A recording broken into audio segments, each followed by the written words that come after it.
നമസ്കാരം. ബിസിനസ് സ്റ്റഡീസിൻ്റെ മറ്റൊരു ക്ലാസ്സിലേക്ക് എല്ലാവർക്കും സ്വാഗതം.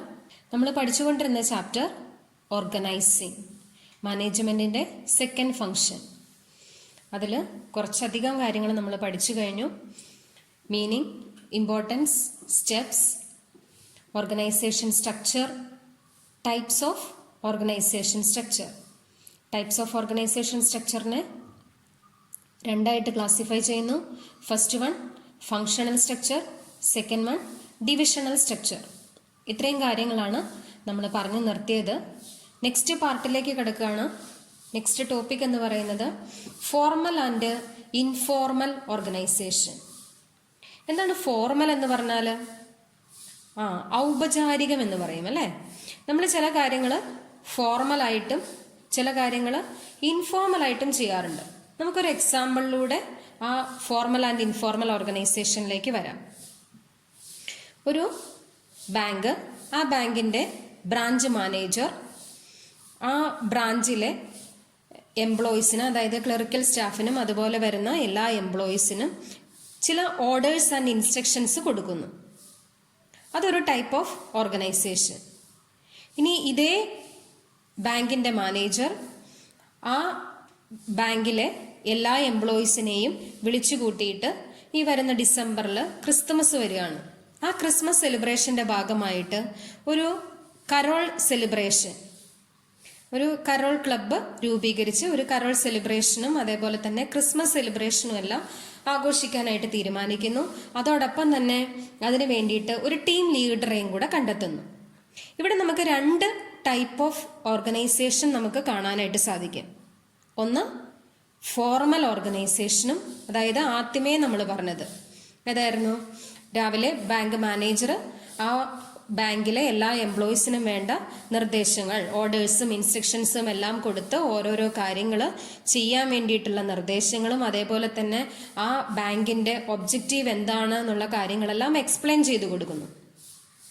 ആ ടൈപ്പ് ഓഫ് ഓർഗനൈസേഷനെ നമ്മൾ ഫോർമൽ ഓർഗനൈസേഷൻ എന്ന് പറയുന്നു. മറ്റൊന്ന് എന്ന് പറയുന്നത് ആ ബാങ്കിലെ ബ്രാഞ്ച് മാനേജർ തന്നെ കരോൾ ക്ലബ്ബ് രൂപീകരിക്കുന്നു. ആ കരോൾ ക്ലബ്ബ് രൂപീകരിക്കുന്നതിന് വേണ്ടിയിട്ട് ഒരു ടീം ലീഡറെയും കണ്ടെത്തുന്നു ക്രിസ്മസ് സെലിബ്രേഷന്റെ ഭാഗമായിട്ട്. ആ ടൈപ്പ് ഓഫ് ഓർഗനൈസേഷനെ നമുക്ക് പറയാനായിട്ട് സാധിക്കുന്നത് ഇൻഫോർമൽ ഓർഗനൈസേഷൻ എന്നാണ്. ഫോർമൽ എന്ന് പറഞ്ഞാൽ ഔപചാരികവും ഇൻഫോർമൽ എന്ന് പറഞ്ഞാൽ അനൗപചാരികവുമായിട്ടുള്ളതാണ്. അപ്പോൾ ഇനി ബാക്കി കൂടുതൽ കാര്യങ്ങൾ എന്തൊക്കെയാണ് എന്നുള്ളത് നമുക്ക് നോക്കാം. ഇതാണ് നമുക്കിനി നെക്സ്റ്റ് പഠിക്കാനുള്ള topic, formal and informal organisation. Okay, എന്താണ് ഫോർമൽ ഓർഗനൈസേഷൻ എന്ന് നമുക്ക് നോക്കാം. Formal organisation refers to the structure of relationship deliberately designed by the top management to attain the objectives. Formal organisation എന്താന്നുള്ളതാണ് പറയുന്നത്. Formal organisation is deliberately created. എന്താണ് deliberately എന്ന് പറഞ്ഞാൽ? മനഃപൂർവ്വം ക്രിയേറ്റ് ചെയ്യുന്നതാണ്. ക്രിയേറ്റഡ് ബൈ, ആരാണ് ക്രിയേറ്റ് ചെയ്യുന്നത്? ടോപ്പ് മാനേജ്മെന്റ് ആണ്. എന്തിനു വേണ്ടിയാണ് ക്രിയേറ്റ് ചെയ്യുന്നത്? To attain the objectives. ഓർഗനൈസേഷന്റെ ഒബ്ജക്റ്റീവ്സ് അറ്റൈൻ ചെയ്യുന്നതിന് വേണ്ടി ടോപ്പ് ലെവൽ മാനേജ്മെന്റ് മനഃപൂർവ്വം ക്രിയേറ്റ് ചെയ്യുന്ന അല്ലെങ്കിൽ ഡെലിബറേറ്റ്ലി ക്രിയേറ്റ് ചെയ്യുന്ന ഓർഗനൈസേഷനെയാണ് ഫോർമൽ ഓർഗനൈസേഷൻ എന്ന് പറയുന്നത്. നമുക്ക് ഒന്നുകൂടെ പറഞ്ഞു നോക്കാം. Formal organisation refers to the structure of relationship deliberately, മനഃപൂർവ്വം, ഡിസൈൻ ബൈ, ആരാണ് ഡിസൈൻ ചെയ്യുന്നത്? The top management. എന്തിനു വേണ്ടിയാണ്? To attain the objectives.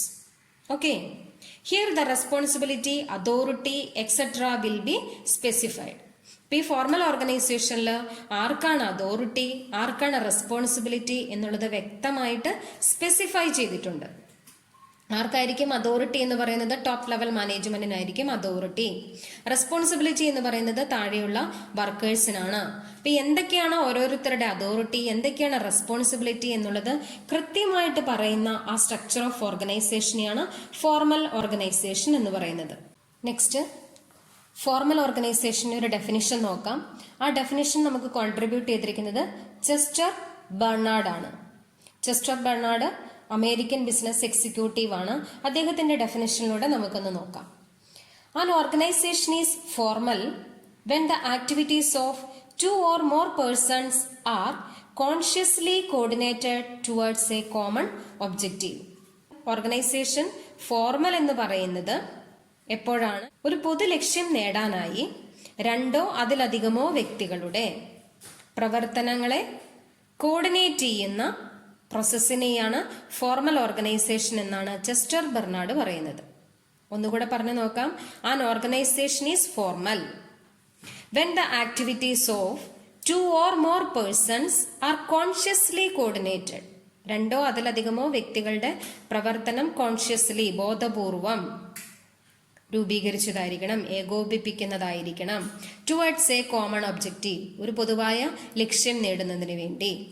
അപ്പോൾ ഒരു പൊതുവായ ലക്ഷ്യം നേടാനായിട്ട് രണ്ടോ അതിലധികമോ വ്യക്തികളുടെ പ്രവർത്തനങ്ങളെ ബോധപൂർവം കോർഡിനേറ്റ് ചെയ്യുന്ന പ്രോസസ്സിനെയാണ് ഫോർമൽ ഓർഗനൈസേഷൻ എന്ന് പറയുന്നത്.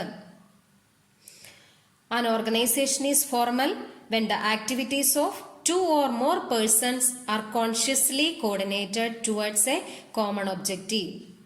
ആരുടെ ഒപ്പീനിയൻ ആണ്? Chester Barnard. Okay, meaning of formal organisation നമ്മൾ പഠിച്ചു. നെക്സ്റ്റ് ടോപ്പിക് എന്ന് പറയുന്നത് ഫീച്ചേഴ്സ് ഓഫ് ഫോർമൽ ഓർഗനൈസേഷൻ ആണ്. നമുക്ക് മീനിങ്ങിൽ നിന്ന് തന്നെ പല പോയിന്റ്സും പറയാനായിട്ട് സാധിക്കും. ഏതൊക്കെയാണ് ഫീച്ചേഴ്സ് ഓഫ് ഫോർമൽ ഓർഗനൈസേഷൻ എന്ന് നോക്കാം. ഫസ്റ്റ് പോയിന്റ് പറയുന്നു സുപ്പീരിയർ സബോർഡിനേറ്റ് റിലേഷൻഷിപ്പ്. ഫോർമൽ ഓർഗനൈസേഷനിൽ ആരൊക്കെ തമ്മിലുള്ള ഒരു ഗുഡ് റിലേഷൻഷിപ്പ് ഉണ്ടാകുന്നതാണ് പറയുന്നത്? Superior subordinate. It is well defined in a formal organization and it clarifies as to who has to report to whom. ആരോടാണ് റെസ്പോൺസിബിൾ ആയിരിക്കുന്നത് എന്നുള്ളത് വ്യക്തമായിട്ട് ഫോർമൽ ഓർഗനൈസേഷനിൽ പറഞ്ഞിരിക്കുന്നത് കൊണ്ട് സുപ്പീരിയേഴ്സും സബോർഡിനേറ്റ്സും തമ്മിൽ ഒരു ഗുഡ് റിലേഷൻഷിപ്പ് മെയിൻറ്റെയിൻ ചെയ്ത് പോകാനായിട്ട് സാധിക്കുന്നു, അല്ലെങ്കിൽ സുപ്പീരിയറും സബോർഡിനേറ്റും തമ്മിൽ ഒരു ഗുഡ് റിലേഷൻഷിപ്പ് ഉണ്ടാകുന്നു. അതാണ് ഫസ്റ്റ് ഫീച്ചർ പറയുന്നത്. ഓക്കെ, സെക്കൻഡ് ഫീച്ചർ പറയുന്നു rules and regulations. It lay down rules and regulations to attain the objectives. Formal organisation form ചെയ്യുന്നത് എന്തിന്റെ ബേസിലാണ്? ചില റൂൾസ് ആൻഡ് റെഗുലേഷൻസിന്റെ ബേസിലാണ്. അപ്പോൾ ഫോർമൽ ഓർഗനൈസേഷനിൽ ചില റൂൾസ് ആൻഡ് റെഗുലേഷൻസ് ഉണ്ട്. ആർക്ക് വേണ്ടിയിട്ടാണ് ഈ റൂൾസ് ആൻഡ് റെഗുലേഷൻസ്? ഓർഗനൈസേഷനിലെ ഓരോ എംപ്ലോയീസും തീർച്ചയായിട്ടും പാലിക്കേണ്ടതായ ചില റൂൾസ് ആൻഡ് റെഗുലേഷൻസ് സ്പെസിഫൈ ചെയ്യുന്നു. ഓക്കെ, തേർഡ് ഫീച്ചർ പറയുന്നു ഇറ്റ് ഈസ് ഡെലിബറേറ്റ്ലി ക്രിയേറ്റഡ്. നമ്മൾ മീനിങ് കണ്ടായിരുന്നു. ഇറ്റ് ഈസ് ഡെലിബറേറ്റ്ലി ക്രിയേറ്റഡ് ആണ്. അതായത് formal organisation created by top management ആണ് to facilitate smooth functioning of the organisation. Top level management ഓർഗനൈസേഷന്റെ smooth ആയിട്ടുള്ള ഫംഗ്ഷന് വേണ്ടിയിട്ട് ഡെലിബറേറ്റ്ലി ക്രിയേറ്റ് ചെയ്യുന്ന ഒന്നാണ് ഫോർമൽ ഓർഗനൈസേഷൻ എന്നുള്ളത് നമ്മൾ മീനിങ്ങിൽ പറഞ്ഞതാണ്. ആ പോയിന്റ് തന്നെയാണ് തേർഡ് ഫീച്ചറായിട്ട് പറയുന്നത്, ഡെലിബറേറ്റ്ലി ക്രിയേറ്റഡ്. ആരാണ് ക്രിയേറ്റ് ചെയ്യുന്നുള്ളതും കൂടെ ഇവിടെ പറഞ്ഞാൽ മതി. It is created by top management. Okay, fourth feature പറയുന്നു coordination is possible. Better coordination ആരൊക്കെ തമ്മിലായിരിക്കും? ഓർഗനൈസേഷനിലെ സുപ്പീരിയേഴ്സും സബോർഡിനേറ്റ്സും തമ്മിൽ ഒരു ബെറ്റർ കോർഡിനേഷൻ ഫോർമൽ ഓർഗനൈസേഷൻ വഴി സാധ്യമാകുന്നു എന്നുള്ളതാണ് ഫോർത്ത് ഫീച്ചർ പറയുന്നത്. Efforts of different departments are coordinated. എല്ലാ ഡിപ്പാർട്ട്മെന്റ്സിന്റെയും എഫേർട്ട് കോർഡിനേറ്റ് ചെയ്യുന്നു. ഓക്കെ, ലാസ്റ്റ് ഫീച്ചർ പറയുന്നു എംപസൈസ് ഓൺ വർക്ക്. ഏതിനാണ് കൂടുതൽ പ്രാധാന്യം കൊടുക്കുന്നത്? വർക്കിനാണ്. It gives priority to the work rather than the individuals. വ്യക്തികൾക്കല്ല പ്രാധാന്യം, കൂടുതൽ പ്രാധാന്യം കൊടുക്കുന്നത് വർക്കിനാണ്, ഓർഗനൈസേഷന്റെ ഒബ്ജക്റ്റീവ്സിനാണ്. അതാണ് ലാസ്റ്റ് ഫീച്ചർ പറയുന്നത്, എംപസൈസ് ഓൺ വർക്ക്. നമ്മൾ 5 ഫീച്ചേഴ്സ് ഓഫ് ഫോർമൽ ഓർഗനൈസേഷൻ ആണ് കണ്ടത്. ഫസ്റ്റ് വൺ പറയുന്നു സുപ്പീരിയർ സബോർഡിനേറ്റ് റിലേഷൻഷിപ്പ്.